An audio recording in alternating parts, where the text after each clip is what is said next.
Welcome to the Sandhills Media Ministry. We hope this production encourages and challenges you to live a more Christ-centered life. All right, so, hey, today we're going to be in 2 Samuel chapter 4, so if you have your Bibles handy, go ahead and pull those out. All right, so I was thinking about this. If you're newer or new to Sandhills, if you're visiting for the first time, we're in 2 Samuel chapter 4, and we started in 1st. So we have gone through a whole lot of stuff. I mean, we're deep into a story.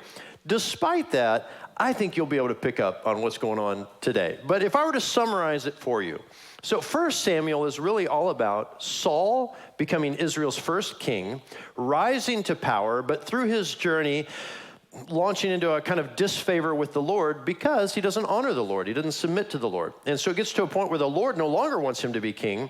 And by the time you finished 1 Samuel, Saul and several of his sons die, and one of those including Jonathan, which is David's best friend. And so when we get to 2 Samuel is really all about the rise now of David to become king of all of Israel. But he didn't start off as king of all of Israel. We're kind of following his ascent at this point. So he starts off as king of Judah, which is one of the tribes of Israel. But of the other 11 tribes, most of them are following Saul's descendant who's on the throne, whose name is Ishbosheth. So Ishbosheth is on the throne, but he didn't really, I'm sure he's glad he's there, but this wasn't really his idea. The person that put him on the throne was Abner. Abner was Saul's military commander, so he was the leader of the army. He was his general. And Abner didn't want to lose power, obviously, because it looked like everything should go to David. And Abner wanted to preserve the power of Saul's home. And so Abner promotes Ishbosheth, but he is the power behind the throne, and everybody knows it. So here is Abner. He's put this in control. Last week we talked about 2 Samuel chapter 3, where Ishbosheth accuses Abner of infidelity with one of his concubines. And that's a bizarre story. You can listen to last week if you want to listen to that. But either way, so then Abner's enraged. He's like, how dare you? You know, he's looking at this kid that he put on the throne. Like, how dare you come at me and accuse me of this immorality when there are bigger things going on here? And so he says, you know what? I'm leaving. I'm out, and I'm going to go to David, and I'm going to make sure all of Israel goes over to David as well. That's more of a summary. There's a lot going on in that, but that's the summary. And so then Abner leaves, and he goes to make a deal with David. David's cool with the deal. They make the deal. But Abner, in a previous battle, had killed the brother of Joab, and Joab is David's general. And so here's Joab, leader of the army, finds out that the guy who killed his brother just came to town, and he and David got into an agreement together, and Joab is livid. And so he hunts down Abner, and then he and his brother secretly murder Abner. But then the truth comes out, and David mourns it nationally, says, I was not behind this. You know, basically that's what he's trying to show. And so as we step into chapter 4 today, we're right on the heels of that. Abner's been assassinated. David had nothing to do with it. Israel knows that now, and now it's the repercussions. And so, you know, honestly, even today, if somebody in power is suddenly no longer in power, there's going to be a fight for who's controlling this thing. Now, you go back a few thousand years in the Middle East, and you have a king who's no longer in power, and just watch what happens. And that's kind of what we're dealing with here in 2 Samuel chapter 4, where we're going to hit what we would call unexpected consequences. Unexpected consequences. Now, we have those all the time, where you have a plan, you're going to execute the plan, you go to do something that you think will produce a result, and it doesn't work at all like you thought it would, right? We all have illustrations of that. That's exactly what we're going to see in 2 Samuel chapter 4 today. Start with verse 1. When Ishbosheth, Saul's son, heard that Abner had died at Hebron, his courage failed, and all Israel was dismayed. All right, now, of course, with Abner being dead, Ishbosheth is obviously going to be dismayed because Abner was the power behind the throne and was the defense that Ishbosheth needed. Now, when your top military commander is out of the way, and he was the one with ambition and with plans and who had orchestrated events, he's gone. Ishbosheth doesn't have that in his wheelhouse. He doesn't know how to work that way. And so now, for the first time ever, he is unprotected. There's nobody there who's looking out for his well-being, because Abner, in looking out for Abner's well-being, was trying to make sure Ishbosheth was taken care of. And now all of that has faded as their relationship fell apart anyway. And so now that he's assassinated, what's going to become of Ishbosheth? Is he going to be okay? Is he going to make it out of this okay? Well, do you have a title over chapter 4 as we go into 2 Samuel? What does your title say over 2 Samuel chapter 4? Yeah, okay, so that's a little preview. It's not going to go well. It's not going to turn out great. That's where we're headed in all of this. But it does say here that all of Israel is dismayed. Now, all of Israel is not dismayed because they think that like David has turned and he's going to try and wipe them all out. It's not that, and we know that because of what it said in verse 37 of chapter 3. In verse 37, after the whole Abner thing went down, David has a big funeral, and then you read this in verse 37. So all the people and all Israel understood that day that it had not been the king's will to put to death Abner, the son of Ner. And so all of Israel knows it's not David's out to get us. But probably what all of Israel is worried about is they knew that Abner was the power behind the throne.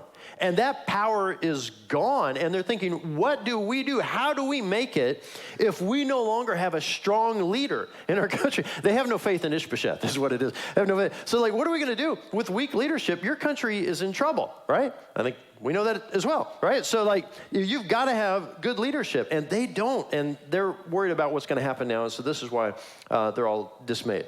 Okay, let's go on with our story here a little bit. Verse 2. Now Saul's son had two men who were captains of raiding bands. All right, we'll pause there let's talk about a raiding band, which, sounds like a good band kind of thing, but it's not. So these are people who will go out and, frankly, they'll go murder people. They're bad people. I don't even know if they're bad. They're considered enemies of the state. That's how that works. So like, they will go to surrounding territories that are outside of Israel, and they will kill the people, and they'll take their stuff, and they bring it back to the king. So their job literally is to go kill people during the day, take all their wealth, bring it back to the king. And they do that day after day after day. That's what these two men do for a living. So it's going to set up for us the type of men that these are. Okay, these are the type of men you're about to meet here. All right, let's start back over. Now, Saul's son had two men who were captains of raiding bands. The name of the one was Baana, whom Pastor Tom calls Banana. The name of the one was Baana, and the name of the other was Rechab, sons of Rimmon, a man of Benjamin from Beeroth. For Beeroth also is counted part of Benjamin. The Beerothites fled to Gittaim and have been sojourners there to this day. So this is kind of funny. So the author of 2 Samuel is putting this information in here for you so that after you'd read these things, you'd go, oh, I get it now, right? But the problem is it's been a few thousand years.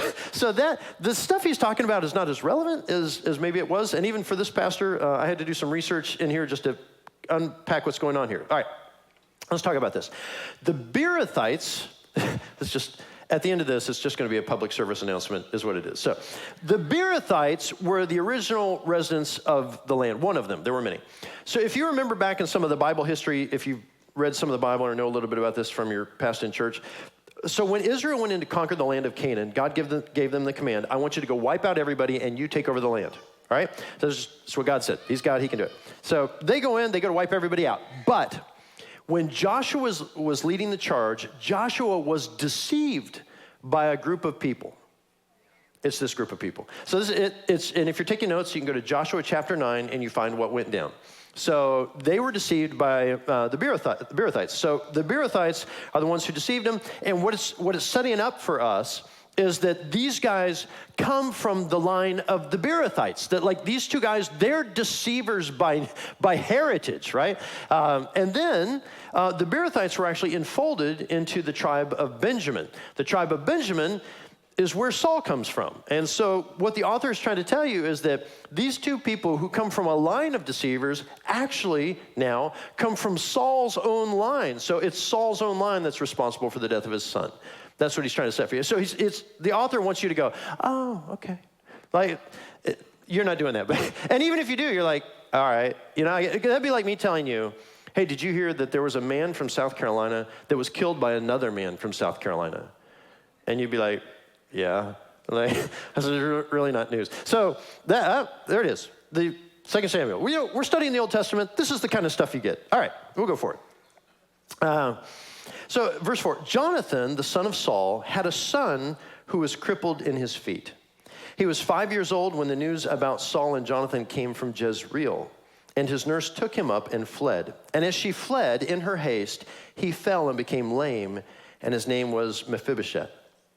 All right, so again, last week we were studying a story in chapter 3. In chapter 3, we had this whole thing going down about the Abner and David thing. And then as the story started, the author stops and goes, oh, by the way, did I tell you, David had a bunch of sons, and here are their names, and here's some of their moms, and here's the kind of stuff they did. All right, back to our story. So he does the same thing in 2 Samuel chapter 4, where he pauses and goes, oh, by the way, did you know that Jonathan, the king's son, not Ishbosheth, that would have been his brother, had a kid, and that kid was Mephibosheth, but he's still like a kid, and then his mom dropped him when they were running after, I feel like he's got a little ADHD as he writes this thing, which is great, because I can totally relate. We can jump off all over the place, and I'll be right back in the story. And that's what he does. He's like, oh, did I tell you this? But the reason he's telling us this is to say, when Ishbosheth goes down, and he's going down, that there's no successor that we should expect that would step forward. Mephibosheth, by the way, is another note, of whom there are two in 2 Samuel, they're unrelated. Like, what kind of common name is Mephibosheth? Like, who has, like Ted in their world today? Like Mephibosheth, which one? So anyway, that's going on. But like, he just pauses to say, there's not another heir who is to come. So you're left now with, they've got to figure this out another way. All right, verse 5. Now the sons of Rimmon the Beerothite, Rechab and Baanah, set out. And about the heat of the day, they came to the house of Ishbosheth as he was taking his noonday rest. And they came into the midst of the house as if to get wheat. And they stabbed him in the stomach. And then Rechab and Baanah, his brother, escaped. All right, so here we are. We've got Ishbosheth in the middle of the heat of the day, laying in his bed unguarded. So this is a Mediterranean climate. The heat of the day, people would just kind of take time off. In fact, I spoke to an Italian missionary, and an Italian missionary told me that really still in Italy today, there's still kind of this siesta type of thing that works. And I've talked to a Mexican fellow as well who was telling me that even where he's from, that the siesta part of the day was still very much at play. And I was thinking, here we are in South Carolina, and I don't know what our predecessors did in South Carolina, but, nobody's got heat on us. We got heat. We understand heat in South Carolina, which makes me just supremely glad for air conditioning. It is a gift of God. And it's like, for me, it's one of my big ones. God has saved me. He's given me a great wife and a family, and I have air conditioning. Like, my life is good. My life is really good. I also have indoor plumbing. It's just, because it's working right now, maybe it's not as high as it should be. But there are these gifts we have, and they didn't have that. So the heat of the day, you would take time off. You would pause because it's so hot, you don't feel like doing anything. He's taking a nap on his bed. He is laying there completely unguarded, and then these two fellas come in. So these guys come, and it looks like, from the original language, that they're posing as those who've come to purchase wheat. Now, I don't want you to picture that he's just like at his house like you would be at your house. He's at like his royal palace is where he's at. So it's not just like a 2-bedroom efficiency. I mean, this is like a big thing. And so when they show up, there's literally a guy there who conducts transactions and would be a wheat merchant. And so they're showing up, they're like, hey, we're here to see the wheat merchant. And they're like, oh yeah, you go talk to him, he's back in the wherever. And so then they go in, and then they just slip off, find the king's bedroom, and then they kill him. All right, there's a little more description given in verse 7. So when they came into the house, as he lay on his bed in his bedroom, they struck him and put him to death and beheaded him. They took his head and they went by way of the Arabah all night and brought the head of Ishbosheth to David at Hebron. And they said to the king, here is the head of Ishbosheth, the son of Saul, your enemy, who sought your life. The Lord has avenged my lord the king this day on Saul and on his offspring. So, for those of you that have been tracking with us through 1 Samuel and even the first few chapters of 2 Samuel, do you think this conversation is going to go well or poorly? It is going to go poorly. I mean, absolutely 100%. So these guys are fools in every bit of the word. Now, first of all, let's go back to when they killed him. This wasn't a political assassination. Like, that's not how that, like, if it's a political assassination, then you got things in place. Because you're like, okay, here's the thing. Abner's dead. Abner was the power behind the throne. So now what we can do is we can take out the head of the snake. We take out Ishbosheth. And so we go up there, and then now we're going to have these guys ready, and then we got some military stuff working over here, and what's going to happen is you two guys, you'll sneak in, you'll kill the king. Once the king is dead, then we do the army thing, the political thing, the people thing. That's how you do a political overthrow. This is not that. These are murderers. Just straight up opportunistic murderers. We kill him, take his head to David. David will probably give us a lot of money and land, maybe even a position in his government. Like, that's what they're thinking. And it just shows how little they know about David. David wouldn't lift his hand against Saul, who repeatedly tried to kill him because he felt like he was the Lord's anointed, right? We know David is a fierce warrior, and he's a good judge. Right? And if you've been reading 2 Samuel, we already saw what happened when an Amalekite showed up and said, hey, listen, I killed Saul because he was already dying and he asked me to, so I finished him off. And David was like, oh, well, now we kill you too. Like, that's how that went down. So these guys don't know that story. But they're fools all around. So they were foolish enough to do this in the first place. They're foolish enough to expect that somehow they can pervert this to use it to their gain. And I know, they just wanted to get ahead. But this is not how you want it. I got more of them, I'll be honest with you. I was totally having a dad joke time when I was putting this service together. But like, this is just not going to work well. Now, most kings, most rivals would probably be delighted that you would take out their enemy. They probably would. Probably anybody else would be delighted. You show up and say, this guy who's opposed you, I took him out for you. You don't have to even worry about him. You don't have to go to war anymore. There's nobody there. The general is gone. The king is gone. And I brought his head as proof. And then other guys would probably be delighted, probably would give some money, probably give a position. But not a man of God. That's not how the man of God is going to respond. The man of God hears this, and he is, as you would imagine, enraged. He is angry at what happened here. And so now we end up in verse 9. But David answered Rechab and Baanah, his brother, the sons of Rimmon the Beerothite, as the Lord lives, who has redeemed my life out of every adversity. When one told me, behold, Saul is dead, and thought he was bringing good news, I seized him and killed him at Ziklag, which was the reward I gave him for the news. I'm going to pause there for a second. When do you think the guys began to realize they were in trouble, right? At what point? So here's one of the things, and this makes sense. So, and we don't have all this detail in there, but they're just saying things logically. We know how stuff works. So these two guys show up, they're carrying a present, right? And so they show up and they're like, hey, we want to meet with the king. And so probably there's some discussion about why they want to meet with the king, but they're like, all right, you're going to meet with the king. But when you go into the presence of a king, you don't get to take your weapons, right? So they would have been like, hey, you got to turn over your sword, your dagger, whatever you got. So turn over all that stuff. They're probably gladly. They're thinking, we're going to come out of this rich. I'll buy a new sword. Like, here, take it all. So then they go in there and they talk to the king like, hey, good news. Brought you a gift, So however you present a head to somebody. So they do this. And then David is outraged, and he starts dressing them down. He starts getting angry. And as he starts getting angry, like, imagine you're one of David's men, one of his soldiers standing there. At some point, as this thing is going down, your hand just naturally goes to the sword. It's like, I'm going to be pulling this out any second anyway, so I might as well just get ready. This thing's about to go down. And then those guys, who are warriors for a living, realize they're in trouble. So as David starts yelling at them, they're already catching. Like, these guys are already starting to touch their weapons, which is a bad sign. And I don't have mine. And you're just like, oh, this whole thing is going south in a hurry. So here he is. He tells them this. Let's see just how bad it gets. Verse 11. How much more when wicked men have killed a righteous man in his own house on his bed, shall I not now require his blood at your hand and destroy you from the earth? And David commanded his young men, and they killed them and cut off their hands and feet and hanged them beside the pool at Hebron. But they took the head of Ishbosheth and buried it in the tomb of Abner at Hebron. So David is so outraged by this. He did what was very common in old days. Now, the cutting off of the hands and the feet, I don't know if that was a common thing or not, but he cuts off their hands and feet, and then he hangs their bodies. Now, the hanging of the body was to be a deterrent, so that anybody who looked at it would know what happened. And they'd be like, yeah, we don't do that kind of stuff in this kingdom. Can you just imagine what a deterrent that would be today? Like, you go to downtown Columbia, they're just bodies hanging, and like, he did this, he did that. I mean, you want to talk about a deterrent. I bet crime would dip immediately in the city. I'm not advocating that. I'm just saying it's effective.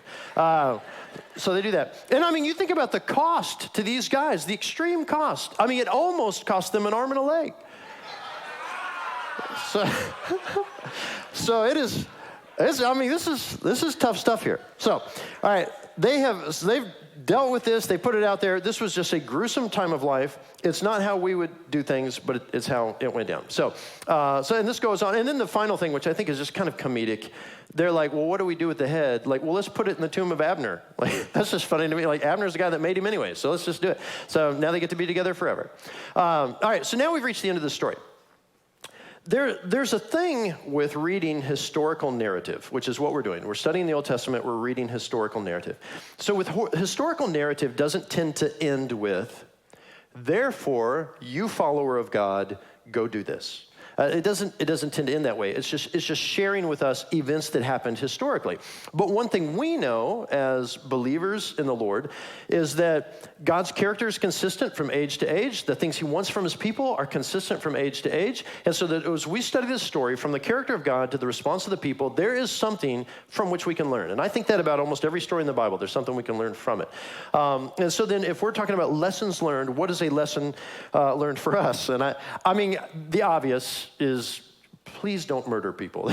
That's not how we get ahead in this world. Okay, I'm done with those. And to be fair, I mean, not murdering people is one of the Big Ten, right? And I don't mean the University of Iowa or Ohio State. I mean, it is one of the Big Ten commandments that is given to us. In Exodus 20, you find the 10. One of the Big Ten, you shall not murder. All right, now, hopefully nobody here has that on your agenda. Like, I was thinking about taking out my boss this week. Like, it's not a good thing. We hope that nobody's thinking that. But let's look at this from another way, a way that I think we can relate to. So from Abner to Baana to Rechab, they all had something going on. They were opportunists. They were looking for a way to advance themselves, but their decisions led to their demise. So these men will engage in illegal and unethical activity in order to advance their own positions. So the temptation, though, even for the Christian, is to at times be an opportunist. To be an opportunist. Now, an opportunist is bad, but if you're wondering, that's a bad word. It's a negative term. In the Oxford Dictionary, this is how they define opportunist. It is a person who exploits circumstances to gain immediate advantage rather than being guided by consistent principles or plans. So again, it's a person who exploits a circumstance basically to take advantage in violation of any consistent principle that they should have. Right? So you don't want to be an opportunist. An opportunist operates outside of what we feel like we should. But we all desire opportunities, right? We don't want to be an opportunist, but we all desire opportunities in life, and we all want, in varying degrees, money, love, power, positions of importance, and a life of significance. We all want that to some degree. We just need to make sure we pursue it the right way, and I think that even we in the church can get confused and pursue things kind of backwards. So if I were to ask you, well, how do I get ahead in life? And let's just imagine some young person in your life is, they're about to go to college or they're about to graduate high school, and they're like trying to figure out, what do I do with my life? How do I move forward in life? How do I get all out of life that I can? We might be tempted to say something like this. Well, you need to develop your skills and your talents, maybe get some education, combine these with a strong internal drive, and you can do it. You can become whatever you need to become in life. Well, if you give that kind of information to somebody, then you've missed really the most important thing, and you have short-sold them on something they need. So I'm going to give you this morning the biblical, counterintuitive secret sauce of getting ahead in life. Like this thing I'm going to tell you right now, it's a big thing. It is a big thing. By this, you can achieve all that you want in life. And I mean from money to love to power to positions of importance and a life of significance. This is a big one. Now, I came across this in college when I was trying to figure out life, and I've shared it with many people over the years, and even recently shared it again with one of my kids. I've memorized it, and I say it to myself often, and this morning, I'm going to give it to you. So this is good stuff. It's just not original with me. I read it in a book. Psalm 37:4. Delight yourself in the Lord, and he'll give you the desires of your heart. Delight yourself in the Lord, and he'll give you the desires of your heart. Now, this is very different from a more commonly thought of principle, which comes from people 24/7. Pursue the desires of your heart and ask God to bless you. Now, just to remove some mystery here, That's not it's not a Bible verse. I made that up. I totally made that up. But that tends to be how people do life. It's like, I'm going to go for this. I want to put forth my effort. I'm going to accomplish this. God, would you please bless this as I do this? And like, okay, at what point did you realize you got things out of order, right? Where you should start with, and I'm not saying the Lord from heaven reveals you should be a, investment representative. I'm not, it doesn't work that way probably. But this idea that like, let's at least start with the Lord. And so I thought what I would do, maybe this would help you. Because if you talk about, I'm in agreement, delight yourself in the Lord, he'll give you the desires of your heart. What does it mean to delight yourself in the Lord? And I would say, I'm so glad you asked. Now, everybody's story is different. So I can just share mine. And I know, whatever it is, though, you've got some version of the same kinds of things, even though my story is a bit unique from your story. But mine really took off in college. So in college, when I really fully submitted myself to Christ as my Lord, I just developed an appetite for the scripture that I can't explain. Like, I studied the Bible all the time. I got a degree from Appalachian State University in business, but I majored in Jesus. I did. It's just not on my diploma. And so I studied the Bible. I went to church all the time, was involved in activities, was involved in a campus ministry really heavily. And they had events, and I was leading a Bible study. I was going on mission trips. I was going to conferences. Like, I just saturated myself with the Lord. I was just so drawn to anything that smelled of Christ. I wanted to be involved. But it took me until some years later until I realized that there was a key ingredient in all of that was transformational to me and you need in your life. And that is, there was a man who took a direct and personal interest in me and took me under his wing for about 3.5 years. And we might use the term mentored. He mentored me. I would use the term discipled me, where he would challenge me, he would rebuke me, he would push me, he poured into me. And I didn't realize how valuable that was until it was gone. And since then, by the way, I've had other people mentor me. But you might be thinking this, like, I don't even know how I can make that happen. I don't know how I could get a mentor or somebody to disciple me. And so this morning, I'm going to tell you how to make people mentor you. This is great. Now, it's not going to work on anybody here because they're hearing it this morning, but you can make this work. So here's how you do this, all right? Now, first of all, I think it needs to be gender specific. There's just a way that a male mentor is going to speak to the life of a younger man, and a female mentor is going to speak to the life of a younger woman. So let's just pick a scenario. And I'm just thinking about, like, let's just say a mom. A mom's about to have a kid, all right? She's about to have a baby. It's her first baby.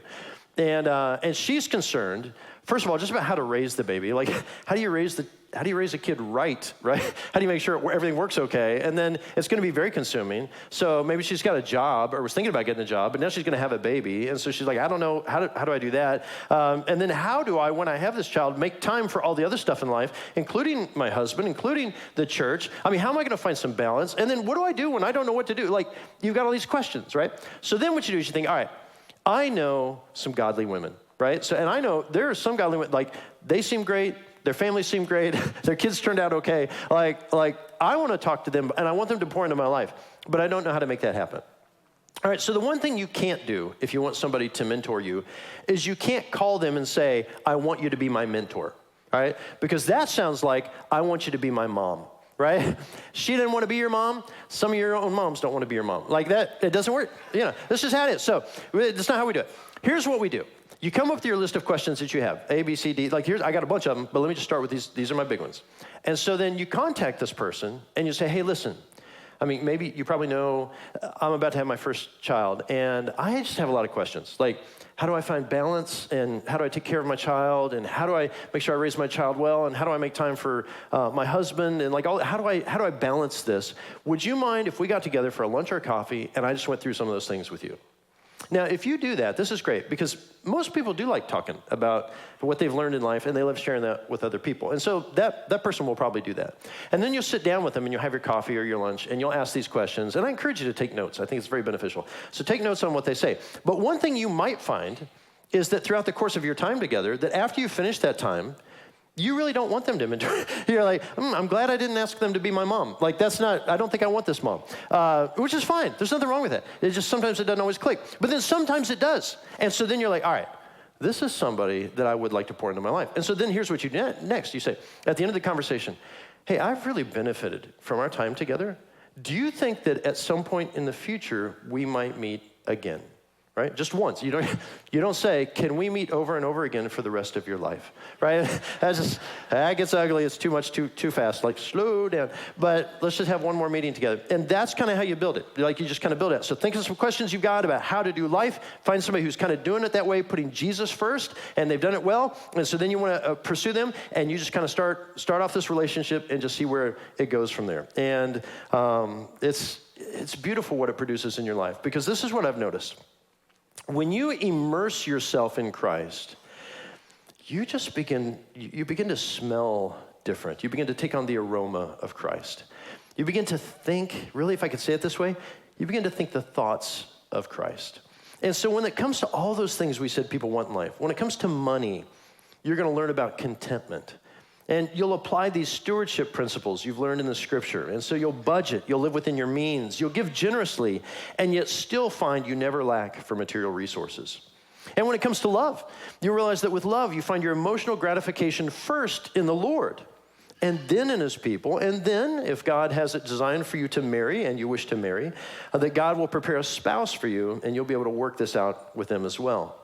And then when it comes to power and positions of importance, you'll realize that those pale in regard to genuine godly humility. And so you'll release your need for them in your life. But ironically, what I have found is that when it comes to power and positions of influence, that as you release that, God actually tends to return it to people who have genuine godly humility. So the very person who's like, I don't need that, tends to end up with power and positions that they weren't even seeking, because others recognize who they are and want to put them in those positions.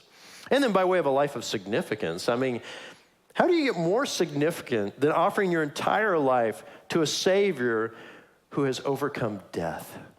Like, you do not get more significant than investing your life in the one who saved you. So this is a beautiful thing. And Jesus spoke about this plainly. He spoke about it in the Sermon on the Mount. And so he stands up before the people, and I'm going to sum up for you. He stands before the people. He says, listen, guys, I know there's a lot of stuff in life that you feel like you need and you want. So before we go to all that, let me say this. And this is what Jesus says in Matthew chapter 6. Seek first the kingdom of God and his righteousness, and all these things will be added to you. Now, this sounds counterintuitive. Like, listen, if I need a place to live, if I need bread, like, I gotta figure this out. And Jesus is like, okay, wait, focus on me first, and then you'll end up with everything that you need. And this is how people tend to do life. What they tend to do is they're like, again, hey, do this, do that. This is how you achieve. This is how you accomplish. This is how you, like, and then if you were to ask them, well, where's the spiritual stuff and all that?